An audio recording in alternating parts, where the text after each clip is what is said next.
I said, empty your mind. Be formless, shapeless, like water. Now you put water into a cup, it becomes the cup. You put water into a bottle, it becomes the bottle. You put it in a teapot, it becomes the teapot. Now water can flow or it can crash. Be water, my friend.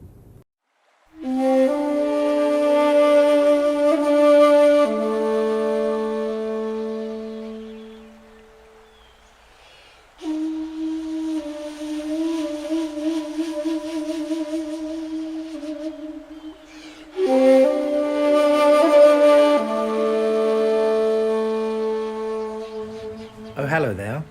I'm Jimmy Shuker alongside Albert Chalmers, and this is Radiant Light, a spiritual discussion podcast, episode 4, The Way of Water.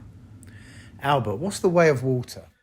The Way of Water is Taoism, which is an ancient Chinese philosophy created by Master Lao Tzu. He's the author of the Tao Te Ching, which describe the Tao in different forms and different manifestations throughout the universe.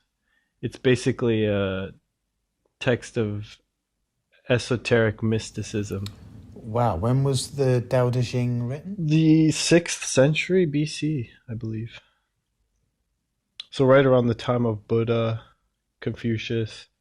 That's the real beginning of those three main strains, which would eventually collaborate into Zen Buddhism. Yeah, we've spoken a lot about Buddhism in the previous couple of episodes, and it feels like a nice milestone in our podcast now to actually merge Taoism with Buddhism, which gives us Zen Buddhism, which is why we're here at the end of the day. Yeah, I thought it was important to go into the roots before we actually get more into the Zen itself. So we did Buddhism, now we're getting into Taoism. Was there not a story of when Lao Tzu wrote the book, he literally left? He was in charge of the scrolls of the emperor, is the legend. But he noticed a decline in civilization, like a sort of degeneration. He could see that things were going in the wrong direction, so he decided to just leave. And as he was leaving, the guard of the city he lived in said, "You can't leave us. You have to write a book for us before we lose all this wisdom." So Lao Tzu was already very well respected before he wrote the book. It's not as if the book put him on the map, so to speak.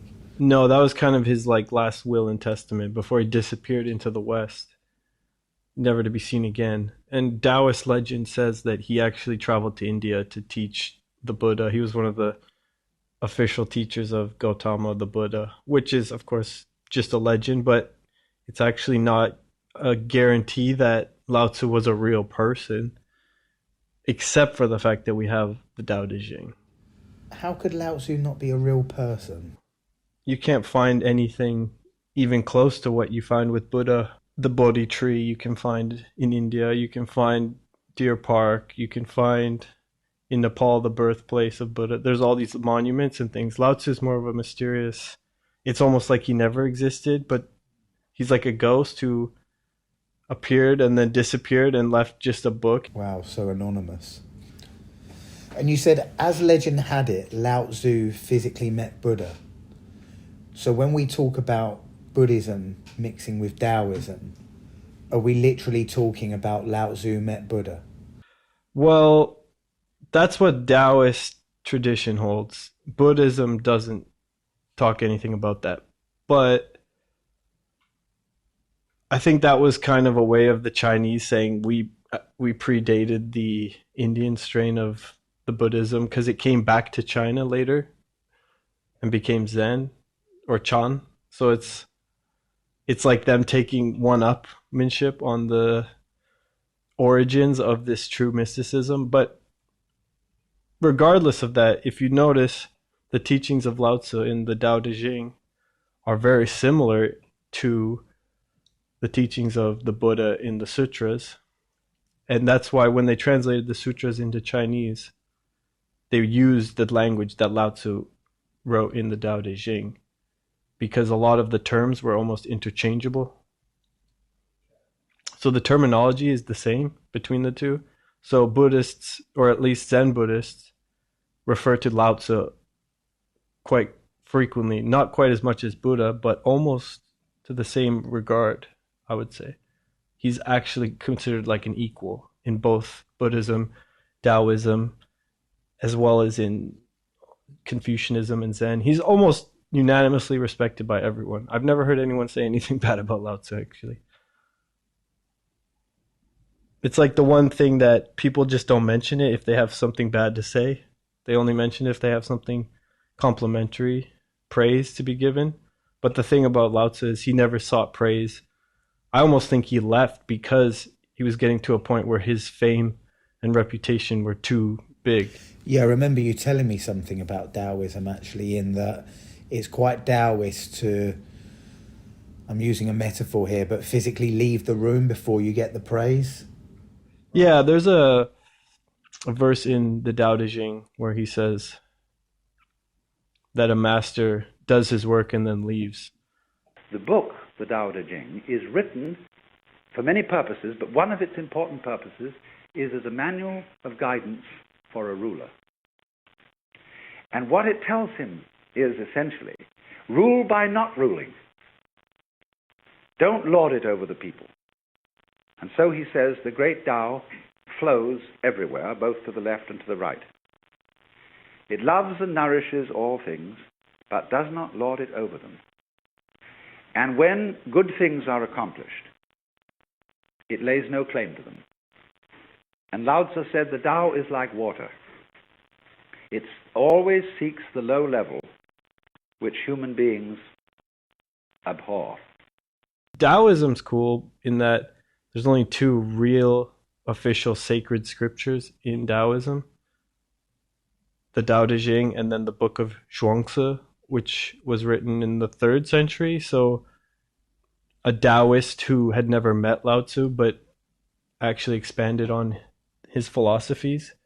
Those are the only two official texts. Yeah, I remember you saying that's been quite a big influence on your life, the Tao Te Ching. It's my favorite book because I don't even view it as a book. It's so much more than that. It's really struck you, right? Yeah, now I guess I just kind of take it for granted. But before, when I first told you about it, I was kind of going on and on about it. Well, let's talk about yin yang now. Yin yang's a huge part of Taoism, right? Yeah, it's probably the biggest part of Taoism. I mean, at least for the understanding of the universe.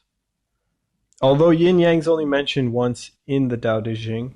It's mentioned once in the book, but you still consider it to be the biggest part of Taoism. Because the worldview of the Chinese person at that time was a person who viewed the universe through a yin-yang type lens. And there's an older book than the Tao Te Ching called the I Ching, and that book was a divination book, but it's based primarily on the yin-yang concept.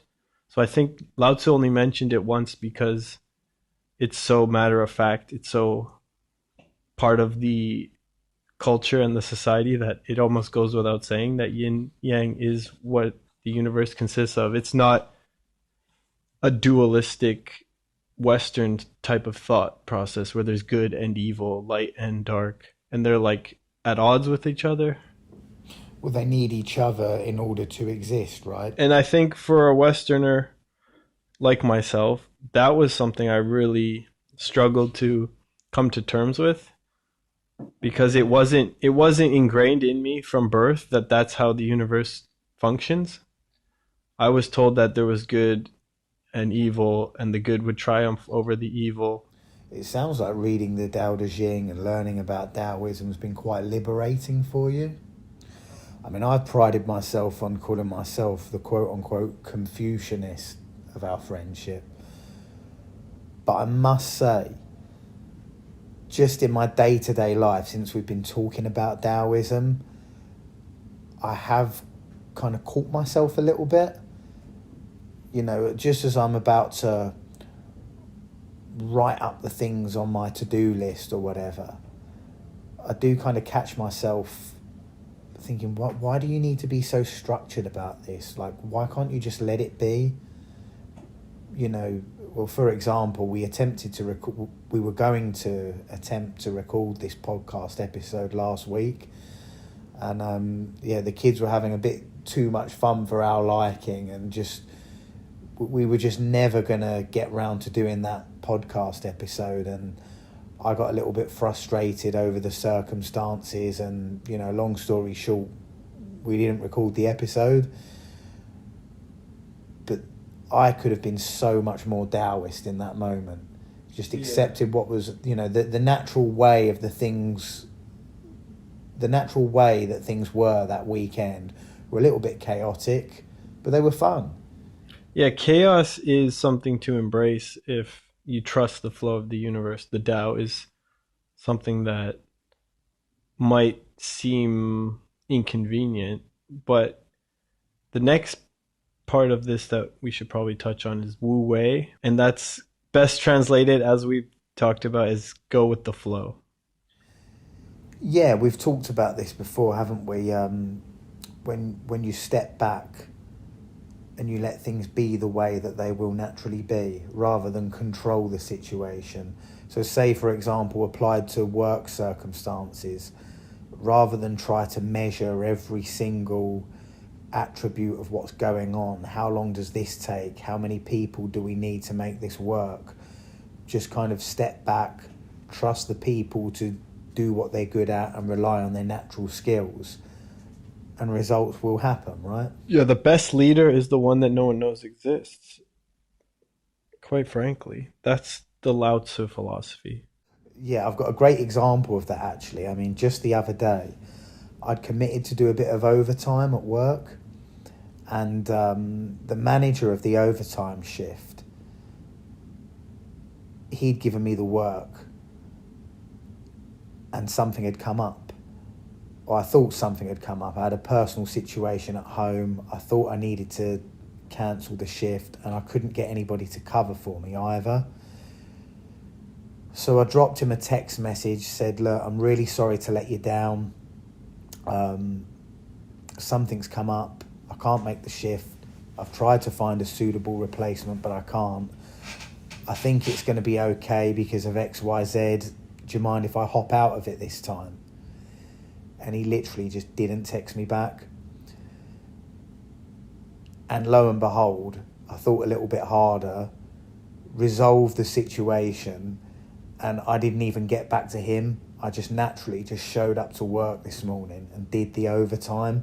And he was like, oh, right, you're here. And by him not reacting, like literally not even giving me a response, he actually solved the problem, because I just naturally went off and fixed the situation myself and showed up to work like I was supposed to do all along.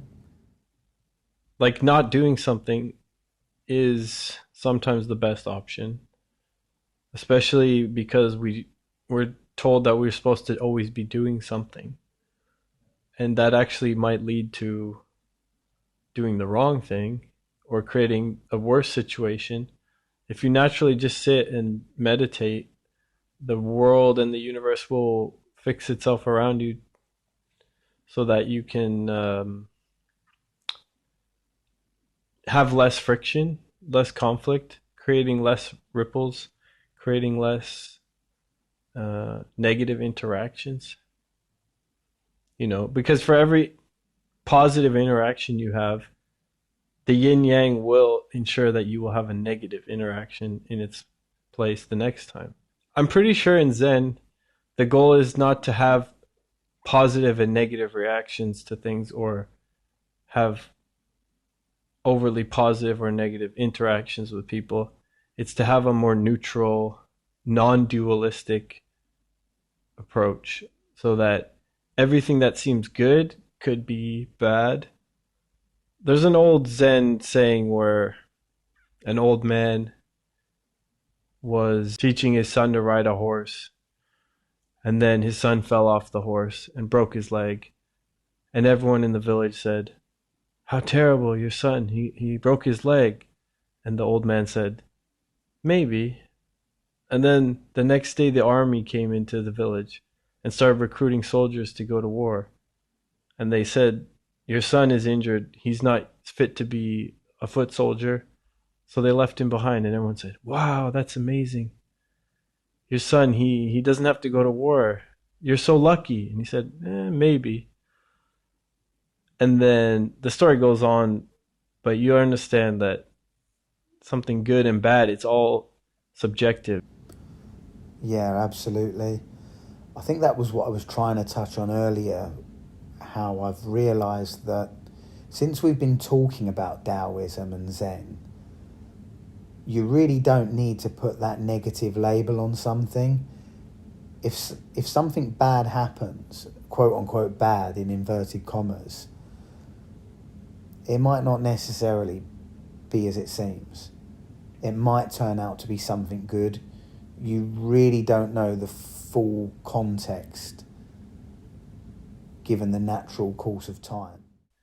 If you feel resistance in your life, you should open up to going with the flow and letting the Tao direct you and redirect your course. Taoism says that a soft blade of grass can weather the storm better than a hard tree or something, because it bends, it allows the wind to push it, and it flows with the wind. When the universe pushes you, you just go with the flow. And the thing about Taoism is it's better to not talk about it. The more you talk about it, the more you try to label it and try to confine it to language and speech and intellectual thought processes, which is not what the Tao is. It's the opposite of that. I've actually got on my notes here that our language, i.e. the West, doesn't work well with Taoism. There's a Alan Watts book called The Water Course Way, and the first chapter of that is just breaking down why Taoism is a very Chinese mode of thinking because of their worldview, and the language springs from that worldview. And so words like Tao might have 50 meanings in Chinese. And we settled on way. Yeah, way's the best for most instances where you come across that word, but it doesn't have the nuance. Let's just say a Chinese symbol for a word, it's one character, and it's this kind of beautiful calligraphy image. I might be a little bit infatuated and have a crush on Chinese and Japanese culture, but I can just say that after hearing Alan Watts talk about it and seeing actual kanji and Chinese characters and drawing them with ink in a brush, it's definitely something that you can feel on a different level. Taoism is just the trying to explain those things or show those things. Calligraphy, Tai Chi, playing a bamboo flute, meditating, whatever you choose, you're trying to get in touch with the Tao. That's what you're doing. That's all you're ever doing, really. And just talking about it is cool, but feeling it is cooler. Do you feel that the closest thing we use in Western culture is when we talk about flow state? Like you hear people say, "I got into flow state." Is that the closest thing that Westerners kind of relate to the Tao? It comes close, but it kind of just scratches the surface.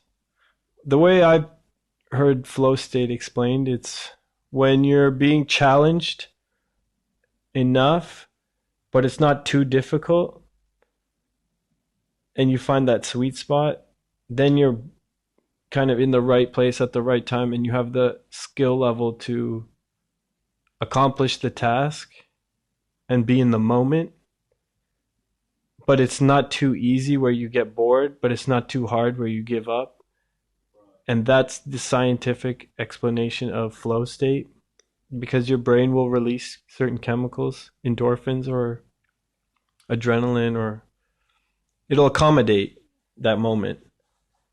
I love the way you said right at the beginning of all that it barely scratches the surface. It reminded me of when you talked about Taoism and the Tao as the universe as a whole, that irresistible force that you spoke about that's going through nature. Could you talk a bit more about that, please? The Tao Te Ching talks about returning to the source. So water will return eventually to its source in this flow, this cyclical flow. Like a stream becomes a lake, and then it gets eventually to the sea, and it evaporates into a cloud, and then it rains and goes into the ground and goes through the soil back to the source.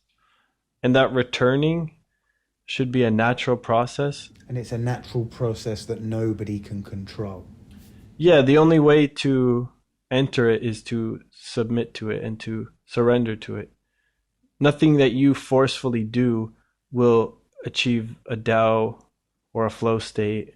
It will only contract and remove you from that. So it's like the best thing to do is, if you could, sit and meditate for a year and watch the grass grow, or watch moss grow over a stone, or just see how the actual nature is trying to return to its natural state, which we've only gone against in human history. That's really the majority of what we've done.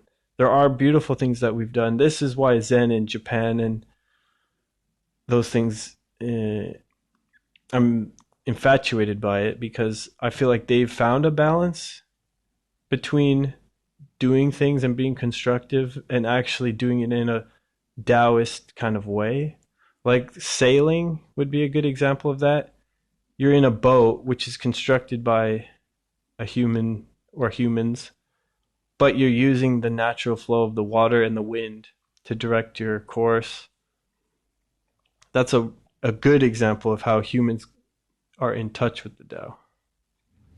Could you give a bad example as well then, to contradict that? Mostly anything really, like bulldozing a rainforest to find a piece of gold that's not even the size of like an acorn. Like those things are just ridiculous.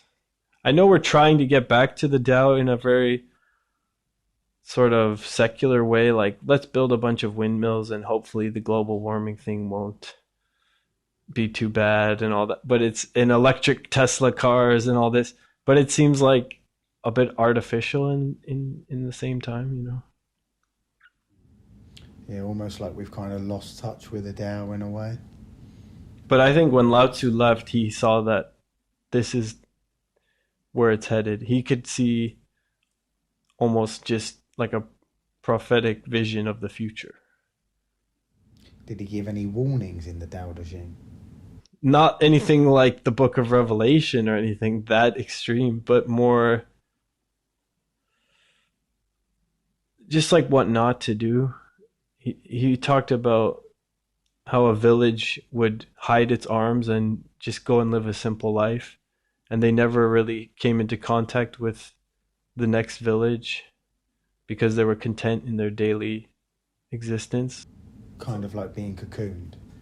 I mean, I guess that goes back to how Buddha was trapped in his castle for the first part of his life, and then he left and realized what was going on.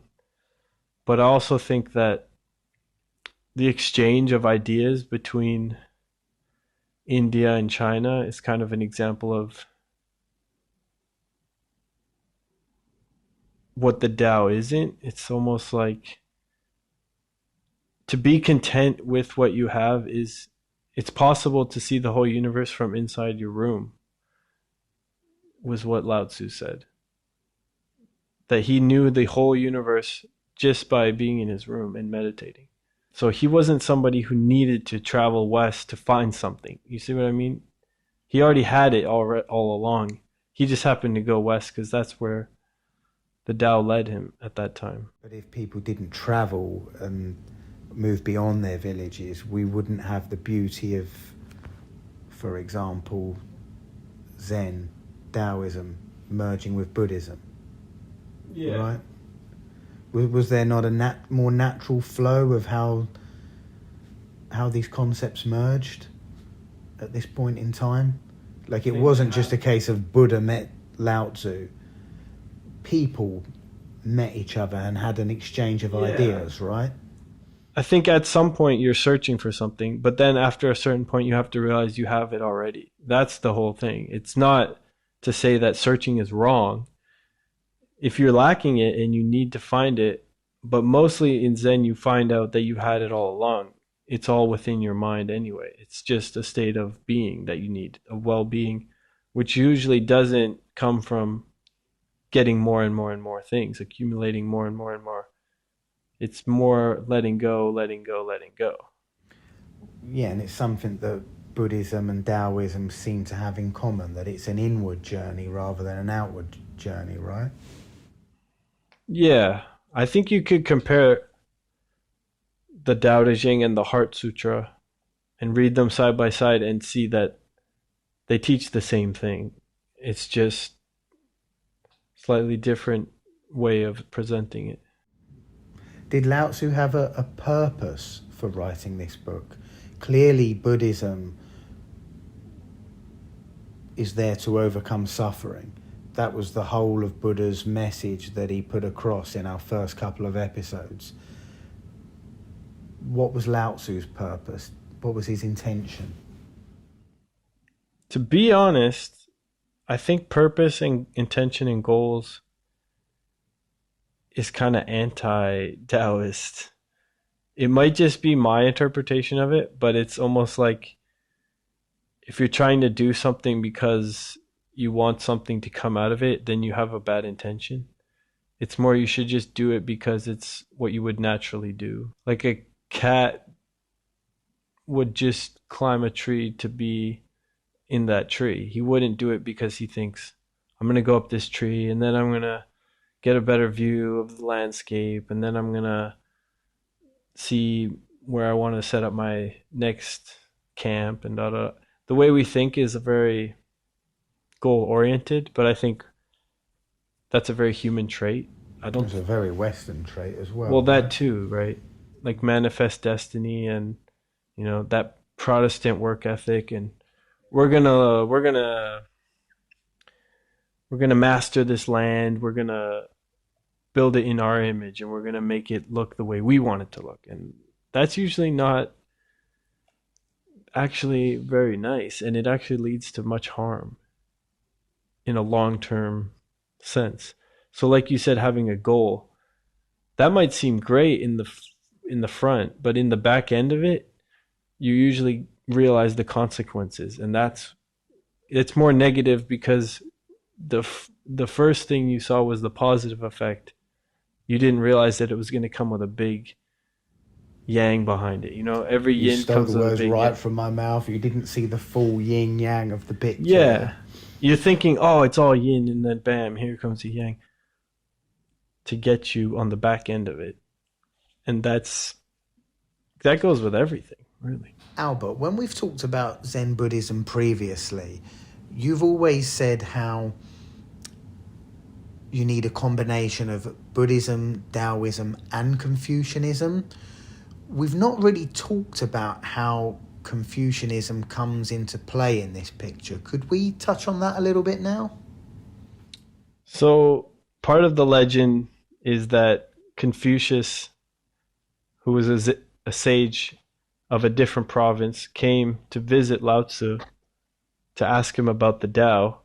And he said that I've tried to follow rules, I've tried to follow structures, and it's never led me to the Tao. And Lao Tzu countered by saying, if you watch a tree grow, it does none of these things, and that he's taken the wrong approach. But ironically, Confucianism was what was adopted as the main school of thought in the coming centuries.